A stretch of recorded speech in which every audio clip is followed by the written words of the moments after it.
இலங்கை சிறையில் வாழக்கூடிய மீனவ குடும்பங்களுக்கு வழங்கப்படக்கூடிய தின உதவித்தொகை என்பது 250 ரூபாயில் இருந்து 300 ரூபாயாக உயர்த்தி வழங்கப்படும் என்று தமிழக முதலமைச்சர் மு.க.ஸ்டாலின் அறிவித்திருக்கிறார். சிறையில் வாடும் மீனவ குடும்பங்களுடைய வாழ்வாதாரத்தை கருதி தமிழ்நாடு முதலமைச்சர் மு.க.ஸ்டாலின் இந்த உத்தரவினை பிறப்பித்திருக்கிறார்.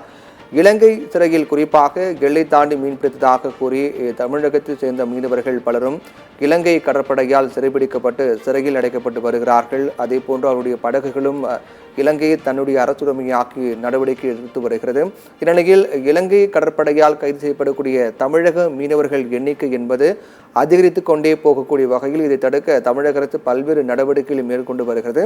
இந்நிலையில் அதன் ஒரு பகுதியாக இலங்கை சிறையில் வாடக்கூடிய மீனவ குடும்பங்களுக்கு வழங்கப்படக்கூடிய இலங்கை சிறையில் வாடக்கூடிய மீனவ குடும்பங்களுக்கு தமிழக அரசால் உதவித்தொகை, அதாவது தினமும் வழங்கக்கூடிய தின உதவித்தொகையாக 250 ரூபாய் வழங்கப்பட்டு வந்தது.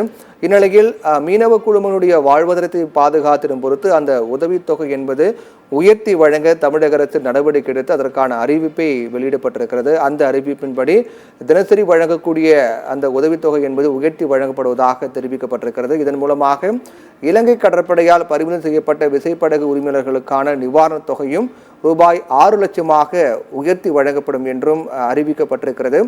தினக்கூலி, அதாவது இந்த உதவித்தொகை என்பது உயர்த்தப்பட்டதை போன்றே விசைப்படகு உரிமையாளர்களுக்கான நிவாரணத் தொகையும், இலங்கை கடற்படையால் பறிமுதல் செய்யப்பட்ட விசைப்படகு உரிமையாளர்களுக்கான நிவாரணத் தொகையும் 6 லட்சமாக உயர்த்தி வழங்கப்படும் என்று தமிழக முதலமைச்சர் மு.க.ஸ்டாலின் அறிவித்திருக்கின்றார். மீனவ குடும்பங்களை பாதுகாத்திடும் பொறுத்து மீனவ குடும்பங்கள் சிறையில் வாடக்கூடிய மீனவ